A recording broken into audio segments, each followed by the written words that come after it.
లోకరక్షకుడును కుమారుడైనటువంటి యేసుక్రీస్తు నామమున మీ అందరికీ శుభాది వందనములు తెలియజేస్తూ ఈ యొక్క సమయంలో గ్రంథంలో వ్రాయబడినటువంటి మాటలను గూర్చి కొన్ని విషయాలను మనం ఆలోచన చేయగలుగుదాం. చాలా విషయాలు గ్రంథంలో నుండి మనం ఆలోచన చేస్తూ వీడియో రూపంలో అనేకమైనటువంటి విషయాలు అనేక సంగతులు మనం నేర్చుకుంటూ ఉన్నాం. అదే విధంగా ఈ యొక్క సమయంలో కూడా మరొక విషయమును మనం గ్రంథంలో నుండి జాగ్రత్తగా మనసు పెట్టి ఆలోచన చేద్దాం. వాస్తవానికి ఈరోజు మనం నేర్చుకుంటున్నటువంటి సంఘటన, ఈరోజు మనం నేర్చుకోవాలి అని అనుకుంటున్నటువంటి పాఠ్యాంశం ఏమిటి అనంటే సూర్యుడు చంద్రుడు లేకుండగా 3 దినాలు ఎలా వచ్చాయి లేదా ఎలా కలిగాయి? సూర్యుడు చంద్రుడు లేకుండగా 3 దినాలు ఎలా కలిగాయి లేదా ఎలా వచ్చాయి? దీనిని గూర్చి మనం చాలా జాగ్రత్తగా మనసు పెట్టి ఆలోచన చేయాలి. ఈ విషయంపై చాలామంది బోధకులు, చాలామంది సంఘ కాపరులు, చాలామంది సేవకులు తమకు నచ్చినట్టుగా, తమకు తెలిసిన విధంగా, తమకు తోచిన విధంగా అనేక విధాలుగా వారు బోధించటం అనేది జరిగింది. కానీ వాస్తవం ఏంటి, అవాస్తవం ఏంటి అనేది గ్రంథం మనకు తెలియపరుస్తుంది కాబట్టి వాస్తవం ఏదో దానిని మాత్రమే మనం నమ్మగలగాలి. అవాస్తవాన్ని మనము విడిచిపెట్టగలగాలి. వాస్తవానికి గ్రంథం ఏం చెప్పిందో మనం ఆలోచన చేద్దాం. దానికంటే ముందుగా చాలామంది ఈ విషయంపై బోధిస్తూ సేవకులైనటువంటి వారు కానీ, బోధకులైనటువంటి వారు కానీ, సంఘాన్ని నడిపిస్తున్నటువంటి వారు ఎవరైనా లేదా సంఘంలో సంఘ విశ్వాసులుగా ఉంటున్నటువంటి వారైనా కూడా చాలామంది ఈ యొక్క దినాలు ఏ విధంగా వారు ఆలోచన చేశారంటే, సూర్యుడు చంద్రుడు లేకుండగా 3 దినాలు ఎలా వచ్చాయి అని మనం ప్రశ్నించినప్పుడు దానికి సమాధానముగా వారిచ్చేది ఏమిటి అనంటే అవి విశ్వదినాలు అన్నారు. జాగ్రత్తగా గమనించాలి. అవి ఏ దినాలు అని అన్నారంటే విశ్వదినాలు అన్నారు. వాస్తవానికి విశ్వదినాలు అనేవి గ్రంథంలో చెప్పబడలేదు. 66 పుస్తకాలు కలిగినటువంటి గ్రంథంలో విశ్వదినాలు అని చెప్పబడలేదు. మరి విశ్వదినాలు అని చెప్పబడినప్పుడు అవి విశ్వదినాలు అని తేల్చి చెప్పటానికి మనం సరిపోము. కాబట్టి గ్రంథం ఏం చెప్పిందో దానిని మాత్రమే మనం చేయగలగాలి. విశ్వదినాలని సృష్టి ప్రారంభంలో దేవుడు ఎక్కడ కూడా వ్రాయించలేదు. దేవుడు ఎక్కడ కూడా గ్రంథంలో వ్రాయించలేదు. ఈ యొక్క 3 దినాలు విశ్వదినాలని, లేదు అనుకుంటే మిగిలినటువంటి దేవుడు చేసిన సృష్టి యావత్తు దినాలు 6 దినాలు కూడా విశ్వదినాలని, ఇవన్నీ కూడా మనిషి యొక్క సొంత ఆలోచనలు తప్ప గ్రంథాధారమైనటువంటి ఆలోచనలు కాదు. గ్రంథంలో విశ్వదినాలు అని రాయబడలేదు, దేవుడు వ్రాయించలేదు. మరి ఏ విధంగా అవి విశ్వదినాలు అయ్యాయి అని మనం ఆలోచన చేసినప్పుడు చాలామంది మాట్లాడుతున్నారు. ఏమని అనంటే సైన్స్ ప్రకారంగా వారు లెక్కలు వేసినప్పుడు, సైన్స్ ప్రకారంగా వారు లెక్కించినప్పుడు అవి విశ్వదినాలు అని వారు గ్రహించటం జరిగింది. వారు నిర్ధారణ చేసుకోవటం అనేది జరిగింది. దేనిని ఆపాదించుకొని గ్రంథంలోనికి జోడించటం అనేది జరిగింది. గ్రంథంలో ఉన్నటువంటి విషయాలను చెప్పాలి కానీ గ్రంథం తరువాత వచ్చినటువంటి సైన్స్ని గ్రంథంలోనికి తీసుకురావటం అనేది చాలా పొరపాటని నా అభిప్రాయం. వాస్తవానికి ప్రకృతిలో ఉన్నది ఏదైనా కూడా గ్రంథంలోనికి తీసుకురావటం అనేది పొరపాటు. గ్రంథంలో ఉండేటటువంటి విషయాలను బోధించటంలోనే ఎంతటి వాస్తవం అనేది ఉంటుందో ప్రాముఖ్యంగా బోధకులైనటువంటి వారు, సంఘ కాపరులుగా కొనసాగుతున్నటువంటి వారు, సంఘాన్ని నడిపించగలిగేవారు ఎవరైతే ఉన్నారో, వాక్యాన్ని బోధించగలిగేవారు ఎవరైతే ఉన్నారో అందరూ కూడా చాలా జాగ్రత్తగా గమనించి గ్రంథంలో మాటలు బోధించాలని నేను మొదటిగా కోరుకుంటున్నాను. వాస్తవానికి ఏమిటంటే విశ్వదినాలు అని అనగానే గ్రంథంలో ఎక్కడ కూడా విశ్వదినాలను గూర్చి చెప్పబడలేదు. మరి గ్రంథంలో లేని విశ్వదినాలను తీసుకొచ్చి గ్రంథంలో జోడించి చెప్పటం అనేది చాలా ప్రమాదకరమైనటువంటి పరిస్థితి. మనకు బాగా తెలుసు కదా! గ్రంథంలో ఉన్నటువంటి మాటలను తీయకూడదు, లేని వాటిని అందులో చేర్చకూడదు. ఈ విషయాన్ని తెలిసి కూడా చాలామంది గ్రంథంలో లేని విషయాలను గ్రంథంలో జోడించి చెప్పటం, గ్రంథంలో వ్రాయబడిన విషయాలను పక్కన పెట్టేసి లేని వాటిని పుట్టించటం, ఇవన్నీ కూడా చాలా ప్రమాదానికి గురితీస్తాయి. లేని వార్తను పుట్టించకూడదని గ్రంథం చెప్పింది నిర్గమకాండం 23 మొదటిలో. అయితే లేని వార్తను పుట్టించకూడదు, ఉన్న వాక్యాన్ని కూడా తీయకూడదు. కాబట్టి చాలా జాగ్రత్తగా మనం ఆలోచన చేయగలిగితే విశ్వదినాలని మాట్లాడుచున్నప్పుడు అవి విశ్వదినాలని గ్రంథం చెప్పనప్పుడు దానికి మనం గ్రంథాధారమైనటువంటి ఆలోచన ప్రకారంగానే మాట్లాడుతున్నామా, లేదా గ్రంథాన్ని పక్కన పెట్టి మాట్లాడుతున్నామా అనేది చాలా జాగ్రత్తగా మనం ఆలోచించటానికి ప్రయత్నించాలి. ఎందుకు అనంటే చెప్తున్నటువంటి సేవకులు ఎవరైతే ఉన్నారో ఆ సేవకుని ద్వారా వింటూ నేర్చుకుంటున్నటువంటి సంఘమంతా కూడా అదే రీతిగా పాటిస్తూ ఉండగలిగితే గనుక చాలా ప్రమాదానికి గురయ్యే పరిస్థితి అనేది ఉంది. కాబట్టి మొదటిగా గమనించవలసినటువంటి విషయం ఏమిటి అనంటే గ్రంథంలో ఏదైతే చెప్పబడిందో దానిని మాత్రమే చెప్పాలి. గ్రంథంలో ఏదైతే చెప్పబడిందో దానిని మాత్రమే సంఘంలో బోధించాలి. ఇప్పుడు ఈ విశ్వదినము అనే దాని గురించి మనం ఆలోచన చేయగలిగితే వాస్తవానికి గ్రంథంలో ఎక్కడ లేదు. సైన్స్ ప్రకారంగా దీనిని నిర్ధారణకు తీసుకుని వచ్చిన తరువాత ఇవి విశ్వదినాలు అని వారు నిర్ధారణ తీసుకున్న తర్వాత, వారు అర్థం చేసుకున్న తర్వాత ఇవి విశ్వదినాలు అని బోధించటం అనేది జరుగుతుంది. సైన్స్లో ఉన్నటువంటి విషయాన్ని గ్రంథంలోనికి తీసుకువచ్చి, బైబిల్ గ్రంథంలోనికి తీసుకువచ్చి ఇవి విశ్వదినాలు అని చెప్పగానే మనుషులు నమ్మొచ్చు. మనుషులకు ఏదైనా నమ్మటానికి అవకాశం ఉండొచ్చు. కానీ దేవుడు ఎంత బాధపడతారో మనం ఆలోచించాలి.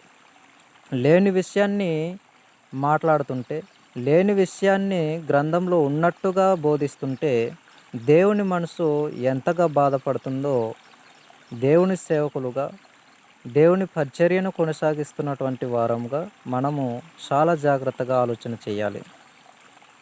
ఏదైనా ఒక మాట అంటేనే మనము కొన్ని సందర్భాల్లో చాలా బాధపడవలసినటువంటి పరిస్థితులు ఉంటాయి. అలాంటిది గ్రంథంలో లేని విషయాన్ని ఉన్నట్టుగా బోధించుతున్నప్పుడు దేవుడు ఎంతగా బాధపడతారో, దేవుని యొక్క ఆవేదన ఎలా ఉంటుందో మనం కూడా దేవుని సేవకులుగా పరిశీలన చేయగలగాలి, ఆలోచన చేయగలగాలి.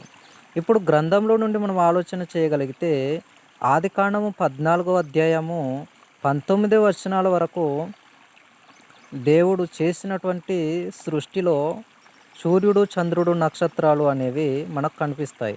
అవి ఎన్నో దినమున చేయబడ్డాయి అని అంటే 4వ దినమున చేయబడ్డాయి. చాలా జాగ్రత్తగా గమనించాలి. 4వ దినమున చేయబడ్డాయి. మరి 3 దినాలు ఎలా వచ్చాయి? ఆ యొక్క 3 దినాలు అనేవి ఎలా వచ్చాయి? సూర్యుడు, చంద్రుడు, నక్షత్రాలు 3 దినాలలో లేవు, 4వ దినమున చేయబడ్డాయి. మరి సూర్యుడు, చంద్రుడు లేకుండగా ఈ 4 దినములు 4వ దినములోగా 3 దినములు ఎలా వచ్చాయి అని అంటే దేవుని గూర్చి మనం చాలా చిన్న ఆలోచన చేస్తాం, చాలా తక్కువ అంచనా వేస్తాం. ఇది మనిషికి ఉన్నటువంటి మేధస్సు లేదా మానవుని యొక్క ఆలోచన. గ్రంథంలో అనేకమైనటువంటి విషయాలు చూసినప్పుడు మనకు అర్థం కావాలి. దేవుడు అనేవాడు సర్వోన్నతుడు. ఆయన మహా జ్ఞానాన్ని కలిగిన వారు. ఆయనకు అసాధ్యమైనటువంటిది ఏదీ లేదు. కాబట్టి ఆయన దేనినైతే చేయగలరో, ఎలా చేయగలరో అది దానిని ఆ విధముగా చేయగలరు. ఇప్పుడు మనం ఇక్కడ గమనించవలసినటువంటి విషయం ఏమిటి అని అంటే దేవుడు 4వ దినముననే సూర్యుడు, చంద్రుడు, నక్షత్రాలను చేశారు. మరి 3 దినాలు సూర్యుడు, చంద్రుడు, నక్షత్రాలు లేకుండగా ఎలా వచ్చాయి అనంటే, దేవునికి అసాధ్యమైనటువంటిది ఏది లేదు. ఇది గమనించాలి. దేవుడు ఏ సమయంలో దేనిని చేయాలి అని అనుకుంటే, దానిని దేవుడు చాలా సులభంగా చేయగలరు. మానవులకైతే అసాధ్యమే, మనిషికైతే అసాధ్యమే. కానీ దేవునికి ఏది కూడా అసాధ్యమైనటువంటిది లేనే లేదు. ఇది గమనించగలిగితే దేవుడు ఎలా చేయాలో, ఎందుకు దానిని చేశారో, ఎలా చేశారో కూడా చాలా స్పష్టంగా అర్థమవుతుంది. ఇప్పుడు మనం గమనించగలిగితే యిర్మీయా గ్రంథంలో మనం చూస్తాం. యిర్మీయా గ్రంథంలో మనం చూసినప్పుడు 32వ అధ్యాయము 37వ వచనంలో మనం ఆలోచన చేయగలిగితే, దేవునికి అసాధ్యమైనది ఏదియూ లేదు. దేవునికి అసాధ్యమైనది ఏది కూడా లేదు. మనకు ఇంకా అర్థం కావడానికి లూకాసు సువార్త 3వ అధ్యాయం 8వ వచనంలో, అబ్రహాం కొరకు దేవుడు రాయి వలన పిల్లలను పుట్టిస్తాడు అన్నాడు. అంటే దేవునికి అసాధ్యమైనది లేదు. వాస్తవానికి పిల్లలు అనేవారు ఇరువురు కలయిక వలననే భూమి మీద జన్మించాలి. స్త్రీ పురుషుల కలయిక వలననే భూమి మీద మనిషి అనేవాడు జన్మించాలి. కానీ దేవుడు ఏం చెప్తున్నాడు అనంటే, రాయి వలన అబ్రహాం కొరకు పిల్లలను పుట్టించగలను అన్నాడంటే, దేవుని యొక్క ఆలోచన, దేవుని యొక్క శక్తి, దేవుని యొక్క జ్ఞానం మనకి ఇక్కడ అర్థం కావాలి. దేవుడు అనుకుంటే అసాధ్యమును అయినా సరే సుసాధ్యంగా చేయగలరు అని. దేవునికి అసలు అసాధ్యమైనటువంటిది ఏది కూడా లేదు అని మనం గమనించాలి. దేవునికి అసాధ్యమైనటువంటిది లేదు అని మనం గమనించగలిగినప్పుడు, సూర్యుడు, చంద్రుడు, నక్షత్రాలు లేకుండగా 3 దినాలు అనేవి కూడా దేవుడు చేయగలడు అన్న విషయం మనకు అర్థమవుతుంది. మరొకసారి, సూర్యుడు, చంద్రుడు లేకుండగా, నక్షత్రాలు లేకుండగా దేవుడు 3 దినాలనే కాదు, అవసరమైతే ఆయన దేనినైనా కూడా చేయగలరు అని మనకు అర్థం కావాలి. మరొక ఎగ్జాంపుల్, యేసుక్రీస్తు వారి ద్వారా తండ్రి అయిన దేవుడు చనిపోయినటువంటి లాజరు గారిని 4వ దినమున ఆయన తిరిగి లేపటం అనేది జరిగింది. 4 దినాల తర్వాత. అంటే ఆ సమయానికి వాసన అయిపోతుంది. యోహాను సువార్తలో మనం ఈ మాటలు చూస్తాం. యోహాను సువార్త 11వ అధ్యాయం 17వ వచనంలో, యోహాను సువార్త 11వ అధ్యాయము 39వ వచనంలో ఆయన చనిపోయి 4 దినాలు. కానీ లాజరు గారికి కుమారుడైనటువంటి క్రీస్తు వారు సమాధి నుండి బయటికి రమ్మనగానే ఆయన రావటం. అంటే దేవుని ద్వారా కుమారుడైనటువంటి క్రీస్తు వారు అద్భుతాన్ని చేశారు. దీనిని మనం గమనించగలిగితే దేవుడు దేనినైనా చేయగలరు అనటానికి చాలా ఎగ్జాంపుల్స్, చాలా ఉదాహరణలు, ఉపమానములు గ్రంథంలో ఉన్నాయి. వీటన్నింటినీ మనం ఆలోచన చేయగలిగితే గ్రంథం ఏ విధంగా చెప్తుందో చాలా స్పష్టంగా మనకు అర్థమవుతుంది. కాబట్టి 3 దినాలు ఎలా వచ్చాయి అని మనం ఆలోచన చేసినప్పుడు, దేవునికి అసాధ్యమైనటువంటిది ఏది లేదు. కాబట్టి దేవుడు దేనినైనా సుసాధ్యంగా చేయగలరని గమనించగలిగితే, వాస్తవం అనేది మనకు చాలా స్పష్టంగా గ్రంథంలో నుండి అర్థమవుతుంది.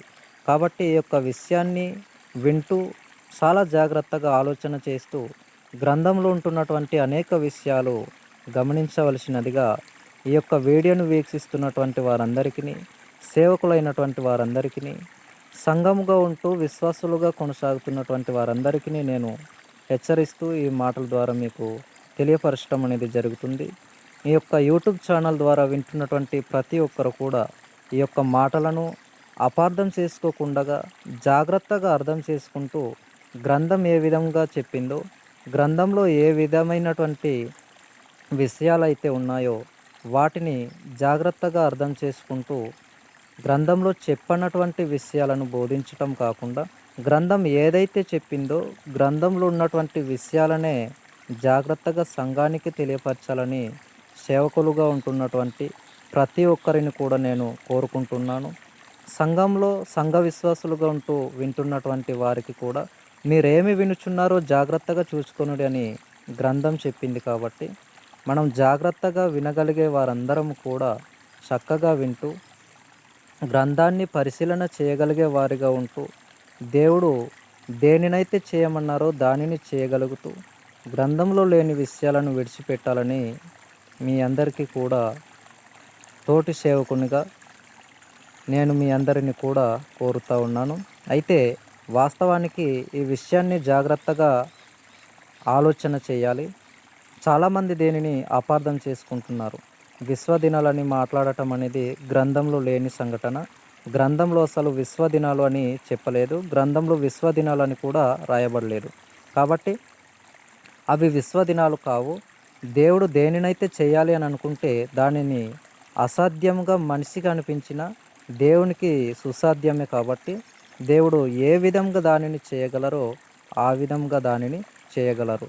ఇలాంటి అనేకమైనటువంటి అద్భుతమైన సందేశాలు, అద్భుతమైనటువంటి ఎగ్జాంపుల్స్, ఉపమానములు గ్రంథంలో చాలా ఉన్నాయి.